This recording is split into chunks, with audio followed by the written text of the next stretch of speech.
안녕하세요. 불법 사금융이 여전히 활개치고 있다고 합니다. 이자율이 1300%. 이러한 일들이 사라지지 않고 있다고 하는데 가장 약자들, 경제적인 약자들, 제도권 금융권에서 돈을 빌릴 수 없는 사람들이 저러한 피해들을 많이 입는 것 같습니다. 점점 더 막장 사회가 되어가는 거죠. 참 씁쓸합니다. 저소득층, 먹고 살기 힘든 사람들이 더 그러한 범죄에 노출되고 더 뒤통수를 맞는 게 지금의 현실인 것 같습니다.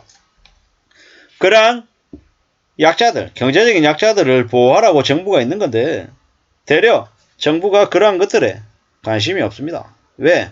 그 사람들은 자기들이 생각할 때는 그냥 보통 사람이 아니라고 생각하는 거죠.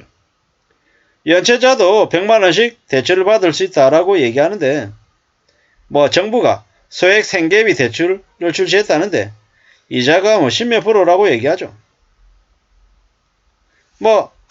이래저래 사기당해가지고 빚을 떠안아서 돈 빌릴 데도 없고 벌어도 참 답답하다 이런 얘기들을 하는 사람들이 많습니다. 그러다 보니까는 이자가 비싼 거라도 불법 사채를 찾는 거다라는 거죠. 씁쓸하죠. 어쩌다가 이 모양까지 됐냐라는 거죠. 정부가 15.9%의 연이자로 뭡니까? 100만원까지 빌려준다. 이런 것들도 있답니다. 대출금리가 너무 높다라고 하는 지적도 있는데요. 그런데도 사람들이 엄청 몰려든답니다. 왜 그러겠습니까? 돈이 없으니까. 씁쓸하는 거죠. 정부에서 고금리 대출을 해주는데 그래도 고맙다라고 얘기해야 된답니다. 이자율이 3배, 4배, 5배 미친 듯이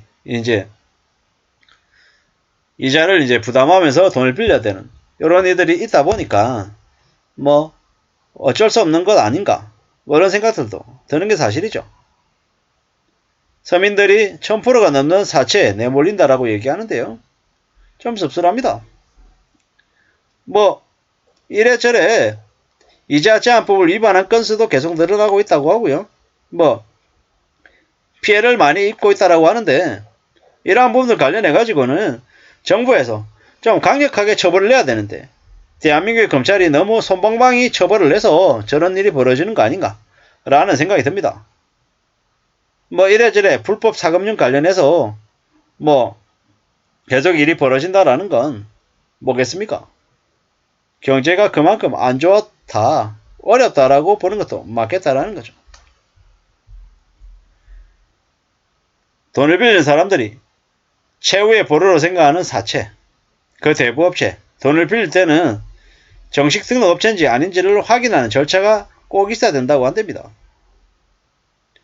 한국대부금융협회, 한국연합회 등을 통해 가지고 제도권 안에 등록 대부업자인지 아니면 불법 대부업자인지 확인한 후에 대출을 받아야 된다라고 이야기합니다. 근데 그러한 것들을 좀 이렇게 파악하고 할 수 있는 사람들이 몇이나 될까? 이런 좀 의구심도 사실 들죠. 서민들이 불법 사채업자에게 당하는 일이 없도록 엄중하게 수사를 해야 되는데 그러한 것들을 과연 얼마나 제대로 신경을 쓰고 관심을 가지고 보나 이런 생각들이 들죠. 4천만원 빌렸는데 갑자기 1억을 갚아야 되는 말도 안 되는 일도 아마 생기더라는 겁니다. 최근에는 또 안 갚으면 알몸 사진을 뿌린다 이런 얘기들도 있었고요.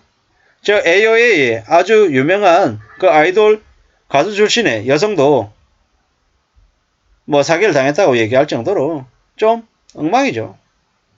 이게 요새는 10대 청소년들에게도 소액을 빌려주고 부모들에게 돈을 받아가는 그런 일도 있고 별의별 일들이 다 있다라고 합니다. 이게 뭔가 싶죠. 대한민국이라고 한 나라에 온갖 추악하고 더럽고 혼동스러운 그런 일들이 많아지는 것 같습니다. 대출 받을 때 노출 사진 같은 것들을 미리 요구하기도 하고요. 그리고 그 노출 사진, 알몸 사진을 나중에는 채권 출시하는데 악용하는 경우도 있고 별일이 다 있답니다. 이게 뭔가 싶은 생각이 들죠. 20만원, 30만원 빚으로 성착취를 당하는 일도 있다라고 하고요. 별 생각들이 다 들죠. 앞으로 이제 어떻게 될까? 대한민국이라고 한 나라가 어떻게 흘러갈까? 많은 생각들을 하죠. 이제 막장 사회가 이제 벌어지겠죠. 함부로 사람들 안 믿고 거리를 두고 이러겠죠. 아직까지 그래도 한국은 직장 동료들 간에 어디에 사는지도 알고 핸드폰 연락처도 알죠. 근데 나중에 시간이 지나면 어떻게 되겠습니까? 개인 연락처 서로 정보를 공유 안 하는 이제 상황으로 바뀌어갈 것 같습니다. 왜? 동료들 간에 불화가 생기고 이러면 나중에 회사 잘리고 이러면 가서 개인적인 복수를 할 수 있기 때문에 이제 그러한 연락처 공유를 안 하고 개인 연락처를 요구하지도 않고 뭐 이럴 것 같다라는 거죠. 앞으로 꽤 충격적인 일들이 많이 벌어질 것 같습니다. 저는 이제 회사가 가로수길에 있어서 신사동 가로수길을 매일 왔다 갔다 하는데요. 시간이 지나면 지날수록 공실이 계속 늘어나는 것 같습니다. 왜 그렇게 공실이 늘어나겠습니까? 왜? 장사가 안 되니까요. 되려 한국 사람들보다 동남아 혹은 일본 관광객들이 더 많이 찾는 것 같습니다. 시간이 지날수록 그런 생각들도 들죠.